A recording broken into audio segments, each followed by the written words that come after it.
বিসমিল্লাহির রহমানির রহিম।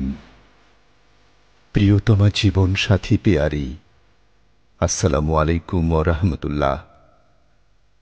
আজ পূর্ণাঙ্গ রায় প্রকাশিত হওয়ার পর খুব সম্ভব আগামী রাত বা আগামীকাল জেলগেটে আদেশ পৌঁছানোর পরেই ফাঁসির সেলে আমাকে নিয়ে যেতে পারে। এটাই নিয়ম।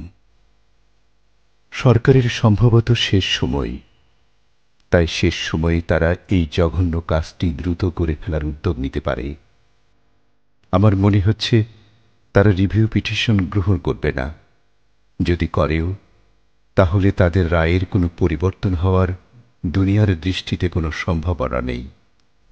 মহান আল্লাহ যদি নিজেই এই সিদ্ধান্ত বাস্তবায়নের ইচ্ছার বিরুদ্ধে তার সিদ্ধান্ত কার্যকর করেন, তাহলে ভিন্ন কথা। অথচ আল্লাহর চিরন্তন নিয়ম অনুযায়ী সব সময় এমনটা করেন না। অনেক নবীকেও তো অন্যায়ভাবে কাফিররা হত্যা করেছে। রাসূল করিম সাল্লাল্লাহু আলাইহি ওয়াসাল্লামের সাহাবায়ে কেরাম, এমনকি মহিলা সাহাবীকেও অত্যন্ত নিষ্ঠুরভাবে হত্যা করেছে।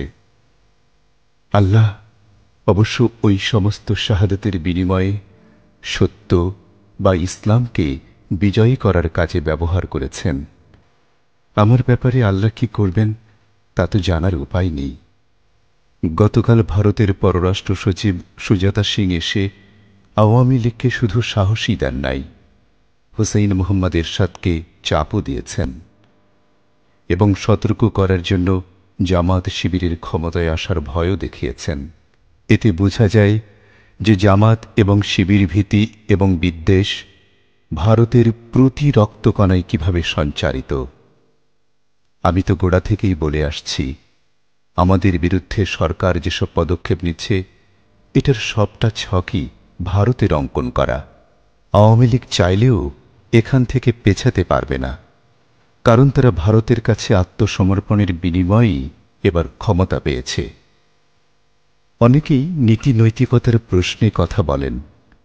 আমাকে সহ জামাতের সকলকে সম্পূর্ণ অন্যায়ভাবে যে কায়দায় জড়ানো হয়েছে এবং আমাদের দেশের প্রেসের প্রায় সবগুলোই সরকারকে অন্যায় কাজে সহযোগিতা করছে, তাতে সরকারের পক্ষে নীতি নৈতিকতার আর দরকার কি?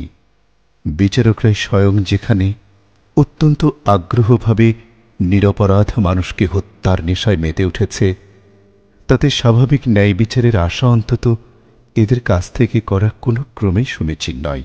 তবে একটি আফসোস যে আমাদেরকে, বিশেষ করে আমাকে যে সম্পূর্ণ অন্যায়ভাবে মৃত্যুদণ্ডাদেশ দেয়া হয়েছে, তা জাতির সামনে বলে যেতে পারলাম না। গণমাধ্যম বৈরী থাকায় এটা পুরোপুরি সম্ভব নয়। তবে জাতি, পৃথিবীর ন্যায়পন্থী মানুষ অবশ্যই জানবে এবং আমার মৃত্যু এই জালেম সরকারের পতনের কারণ হয়ে ইসলামী আন্দোলন অনেক দূর এগিয়ে যাবে ইনশাআল্লাহ। কালই সূরা আত-তাওবার 17 থেকে 24 আয়াত আবার পড়লাম। 19 নম্বর আয়াতে পবিত্র কাবা ঘরের খেদমত এবং হাজিদের পানি পান করানোর চাইতে মাল ও জান দিয়ে জেহাদকারীদের মর্যাদা অনেক বেশি বলা হয়েছে। অর্থাৎ স্বাভাবিক মৃত্যুর চাইতে অন্যায়ের বিরুদ্ধে আল্লাহর দেয়া ন্যায়ভিত্তিক ব্যবস্থা, অর্থাৎ ইসলাম প্রতিষ্ঠার জেহাদে মৃত্যুবরণকারীদের আল্লাহর কাছে অতি উচ্চ মর্যাদার কথা আল্লাহ স্বয়ং উল্লেখ করেছেন। আল্লাহ নিজেই যদি আমাকে জান্নাতের মর্যাদার আসনে বসাতে চান, তাহলে আমার এমন মৃত্যুকে আলিঙ্গন করার জন্য প্রস্তুত থাকা উচিত। কারণ জালিমের হাতে অন্যায়ভাবে মৃত্যু তো জান্নাতের কনফার্ম টিকিট। সম্ভবত 1966 সালে মিশরের জালেম শাসক কর্নেল নাসির সৈয়দ কুতুব আব্দুল কাদের আওদাসহ অনেককে ফাঁসি দিয়েছিলেন। ইসলামী আন্দোলনের অগ্নি পরীক্ষা নামক বিষয়ে বিভিন্ন শিক্ষা শিবিরে বক্তব্য শুনেছি। একাধিক বক্তব্যে অধ্যাপক গোলাম আজম সাহেব বাম হাতটা গলার কাছে নিয়ে প্রায়ই বলতেন, ওই রশি তো এই গলায়ও পড়তে পারে। আমারও হাত কয়েকবার গলার কাছে গিয়েছে। এবার আল্লাহ যদি তার সিদ্ধান্ত আমার এবং ইসলামের অগ্রগতির সাথে সাথে জালেমের পতনের জন্য কার্যকর করেন, তাহলে ক্ষতি কি?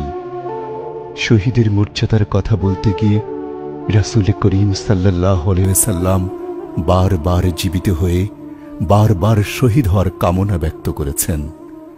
যারা শহীদ হবেন জান্নাতে গিয়ে তারাও আবার জীবন এবং শাহাদত কামনা করবেন। আল্লাহর কথা সত্য, মুহাম্মদ সাল্লাল্লাহু আলাইহি সাল্লামের কথা সত্য, এ ব্যাপারে সন্দেহ করলে ঈমান থাকে না। এরা যদি সিদ্ধান্ত কার্যকর করে ফেলে তাহলে ঢাকায় আমার জানাজার কোনো সুযোগ নাও দিতে পারে। যদি সম্ভব হয় তাহলে মহল্লার মসজিদে এবং বাড়িতে জানাজার ব্যবস্থা করবে।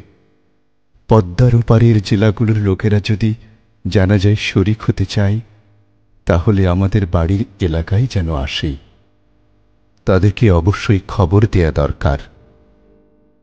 কবরের ব্যাপারে তো আগেই বলেছি, আমার মায়ের পায়ের কাছে কোনো জৌলুসপূর্ণ অনুষ্ঠান বা কবর বাঁধানোর মতো বেদাত যেন না করা হয়। সাধ্যানুযায়ী ইয়াতিমখানায় কিছু দান খয়রাত করবে। ইসলামী আন্দোলনে ক্ষতিগ্রস্ত পরিবারকে সাহায্য সহযোগিতা করবে। বিশেষ করে আমার গ্রেফতার এবং রায়ের কারণে যারা শহীদ হয়েছে, অভাবগ্রস্ত হলে ওইসব পরিবারকে সাহায্য সহযোগিতার ব্যাপারে অগ্রাধিকার দিতে হবে। হাসান মওদুদের পড়াশোনা এবং তা শেষ হলে অতি দ্রুত বিবাহ শাদীর ব্যবস্থা করবে। নাজনীনের ব্যাপারেও একই কথা। পেয়ারি, হে পেয়ারি, তোমাদের এবং ছেলেমেয়ের অনেক হকই আদায় করতে পারিনি। আল্লাহর কাছে পুরস্কারের আশায় আমাকে মাফ করে দিও। তোমার জন্য বিশেষভাবে দোয়া করেছি, যদি সন্তান সন্ততি এবং আল্লাহর দ্বীনের জন্য প্রয়োজন ফুরিয়ে গেলে আল্লাহ যেন আমার সাথে তোমার মিলিত হওয়ার ব্যবস্থা করেন।